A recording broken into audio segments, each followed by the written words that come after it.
Friends, இன்னைக்கு நம்ம mutton handi recipe எப்படி செய்யலாம் அப்படின்றது தான் பார்க்க போறோம். மட்டன் ஹண்டி அப்படின்னு சொன்னாங்கன்னா ஒண்ணுமே கிடையாதுங்க. ஹண்டினா மண் சட்டி, மண் பாத்திரம். அதை தான் ஹிந்தில ஹண்டின்னு சொல்லுவாங்க. ஸோ இன்னைக்கு நம்ம ஒரு மண் சட்டி வச்சு மட்டன் ரெசிபி செய்ய போறோம். ஆனா இது ரொம்பவே டிஃப்ரெண்டான ரெசிபி, உங்க எல்லாத்துக்குமே பிடிக்கும் நம்புறேன். வாங்க வீடியோக்குள்ள போயிடலாம். அதுக்கு முன்னாடி ஹாய் ஃப்ரெண்ட்ஸ், நான் உங்க சுபைதா zacs kitchenல இருந்து. இது உங்களுக்கான சேனல் நமது மொழியில். ஃபர்ஸ்ட் இதுக்கு தேவையான மசாலாஸ் எடுத்துடலாம். 2 ஸ்பூன் அளவுக்கு மிளகாய் தூள், 1 ஸ்பூன் மஞ்சள் தூள், சீரகத்தூள் 1 ஸ்பூன் அளவுக்கு, அடுத்து தனியாத்தூள் 2 ஸ்பூன், அப்புறம் கரம் மசாலா 1 ஸ்பூன். கரம் மசாலா ரெசிபி வேணும் அப்படின்னா நீங்கள் எனக்கு கமெண்ட்டில் சொல்லுங்கள், நான் அப்லோட் பண்ணுறேன். இங்கே நான் மட்டனை நல்லா க்ளீன் பண்ணி வச்சுருக்கேன். இதில் சுவைக்கு ஏற்ப உப்பு சேர்த்துட்டு நம்ம ரெடி பண்ணி வச்சுருக்க எல்லா மசாலாவையும் இதில் கலந்துடலாம். இதெல்லாம் மிக்ஸ் பண்ணிவிட்டு நம்ம சைடில் எடுத்து வச்சிடலாம். இப்போ அடுத்து நம்மளுக்கு தேவையான பொருட்கள் என்னென்னு பார்த்தீங்கன்னா 3 கிராம்பு, 2 ஏலக்காய், 1 இன்ச் அளவுக்கு பட்டை, அடுத்து வெங்காயம் 2 வேணும், இஞ்சி 1 இன்ச் அளவுக்கு எடுத்திருக்கேன், 5 பூண்டு பற்கள் எடுத்திருக்கேன். வெங்காயத்தை இந்த மாதிரி நீள நீளமாக கட் பண்ணிட்டேன், இஞ்சியும் பூண்டையும் சேர்த்து அரைச்சிக்கிட்டேன். இங்கே நான் ஒரு மண் சட்டி, மண் பாத்திரம் வச்சுருக்கேன். இது கிட்டத்தட்ட ஒரு 5 to 6 மினிட்ஸாக சூடாகிட்டுருக்கு. ஏன்னா மண் சட்டி சூடாகிறதுக்கு ரொம்ப டைம் எடுக்கும். இப்போ நல்லா மண் சட்டி சூடானதுக்கப்புறம் இதில் நம்ம ஒரு 4 ஸ்பூன் அளவுக்கு எண்ணெய் ஊற்றிக்கலாம். எண்ணெய் ஊற்றிட்டு இதில் நம்ம எடுத்து வச்சுருக்க ஹோல் கரம் மசாலா இருக்கு இல்லையா, பட்டை, கிராம்பு, ஏலக்காய், இது எல்லாத்தையும் சேர்த்துட்டு வெங்காயத்தையும் இதில் நல்லா சேர்த்துட்டு வதக்கி விட்டுக்கலாம். வெங்காயம் நல்லா கோல்டன் ப்ரௌனாக இந்த மாதிரி வதங்குற வரைக்கும் நம்ம நல்லா இதை வதக்கி எடுத்துக்கிறணும். இப்போ இதில் இஞ்சி பூண்டு பேஸ்ட்டையும் சேர்த்துட்டு நல்லா பச்சை வாடை போகிற வரைக்கும் மீடியம் ஃப்ளேமில் வச்சு ஒரு 30 செகண்ட்ஸ்க்கு வதக்கிக்கலாம். இப்போ இதில் நம்ம ஆல்ரெடி மேரினேட் பண்ணி வச்சுருக்க மட்டன் பீசஸையும் இதில் சேர்த்துட்டு நல்லா இதை நம்ம வதக்கி விட்டுடலாம். தண்ணி எதுவுமே ஆட் பண்ணாதீங்க, அந்த எண்ணெயிலேயே நல்லா சுருண்டு வதங்கட்டும். இந்த அளவுக்கு நல்லா இதை இப்போ வதக்கியாச்சு.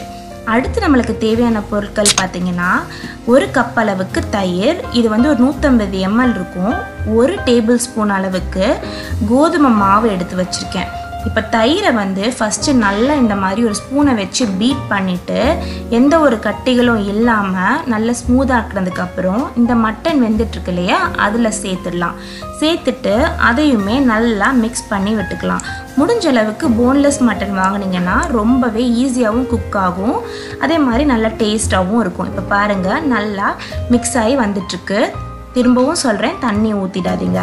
இப்போ இதை நம்ம மூடி போட்டு ஒரு 45 மினிட்ஸ்க்கு வேக வச்சுக்கலாம். இப்போ நான் தனியாக ஒரு பேனில் நம்ம எடுத்து வச்சுருக்க கோதுமை மாவை நல்லா அப்படி வறுத்து எடுத்துக்கிறேன். ஒரு 30 செகண்டுக்கு வறுத்து எடுத்துக்கோங்க, போதும். இப்போ பார்த்திங்கன்னா ஒரு 40 மினிட்ஸ் ஆயிடுச்சுங்க.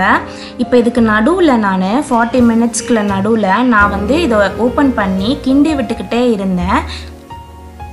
அப்போ தான் அடியில் அடி பிடிக்காமல் இருக்கும். நம்ம இதில் எந்த ஒரு தண்ணியும் சேர்க்கலை, மட்டனே நல்லா தண்ணி விட்டு சூப்பராக இந்த மாதிரி வந்திருக்கு. இப்போ நம்ம செக் பண்ணிடலாம். மட்டன் சூப்பராக சாஃப்டாக நல்லா வெந்துருச்சுங்க. இப்போ திரும்ப அந்த மட்டன் பீஸா உள்ளேயே போட்டுடலாம். போட்டுட்டு இப்போ இதில் நம்ம தண்ணி ஆட் பண்ண போகிறோம். இவ்வளோ நேரம் நம்ம இதில் தண்ணி சேர்க்கவே இல்லை.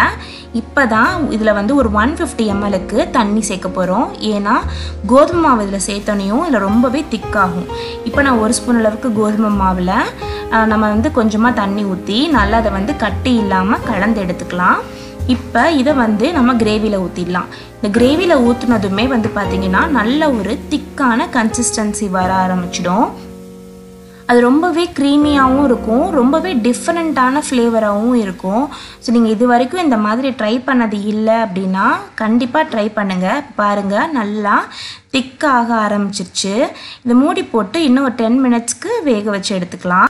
இதுல நம்ம கோதுமை மாவை கரைச்சி ஊத்துறதுனால நல்ல ஒரு திக் கன்சிஸ்டன்சி கிடைக்கும், அதே மாதிரி ரொம்பவே டிஃப்ரெண்டான ஃப்ளேவராகவும் இருக்கும். இது இப்போ 10 மினிட்ஸ் ஆயிடுச்சு.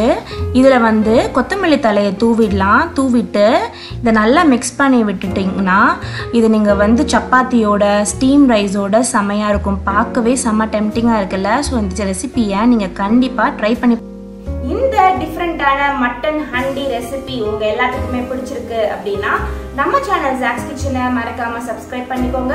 இந்த வீடியோவை மறக்காம லைக் பண்ணி உங்க ஃப்ரெண்ட்ஸோட ஷேர் பண்ணுங்க. உங்களுடைய கருத்துக்கள் எல்லாத்தையுமே கமெண்ட் செக்ஷன்ல தெரிவிங்க. உங்களை அடுத்த வீடியோல சந்திக்கிறேன். அது வரைக்கும் பை பாய்.